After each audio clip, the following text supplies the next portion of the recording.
the first one without Bob Uecker. So I did my best to find a jacket in my closet that would be something he would wear. And by the way, you can buy this in our retail store. I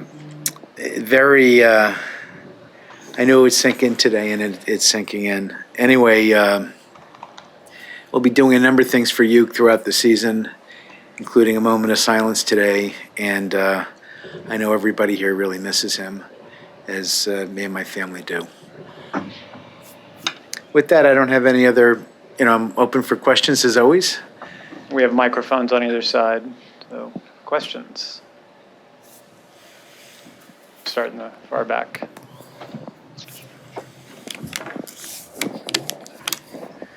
Do you have a favorite opening day memory with Uecker? Oh my gosh.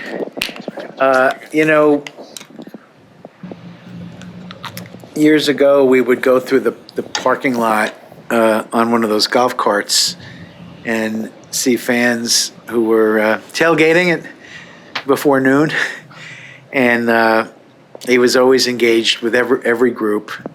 And I have that image of him today. And that was probably, 15, 20 years ago. Otherwise, he always had a smile and was warm towards everyone. I think I said when he passed away, I talked with the media about it when he first met my family. He asked my son Dan, who's now 37, by the way, what he was studying in school, and Dan was in high school. He said Spanish. Bob said, "I speak Spanish." That was a ballo and a striko, So, and obviously with my dad sung the national anthem for 10 years. He and Ueck were in a movie together. Actually, it was sort of a spoof. I think maybe Mel Brooks, between Fatal Attraction and Basic Instinct, and I think it was called Fatal Instinct.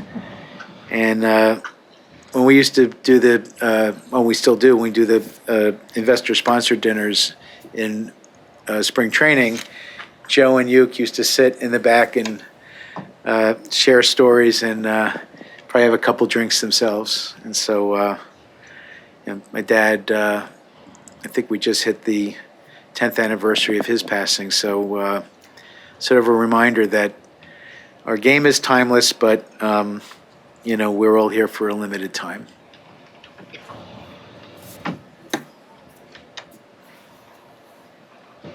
I guess you have a Wounded Warrior Project rep and an ALS Association rep throwing out the first pitches. Just what did those kind of causes kind of mean to Bob, and just what did it mean, why y'all decided to have those particular causes represented today in the first opening day? So, I'd mention too with Ueck, he endowed, which Commissioner Seelig and I supported a research center for cancer at Froedtert to endow a chair in anesthesiology. And I'm not sure Ueck finished high school. And now here he is, he took the lead on wanting to endow cancer research. And then obviously the causes we're talking about today that, he always followed through, and quietly. He didn't, he made all sorts of appearances, even to the end for some of the causes where they'd have him come out to play golf. And to his doctor's dismay, you could always go out and play, and you hit 90 and you're hitting golf balls, you can get dehydrated. He still went out and hit the golf balls. He also kept doing the grass, he kept doing his yard work. Judy called me once, said, "How's Ueck?" And she said, they had to get him hydrated because he spent 3.5 hours working in his yard. I mean, that's, to the end is true Wisconsin, true, just as genuine as it could be. Never, no arrogance, as humble as could be for everything, who he was and what he accomplished.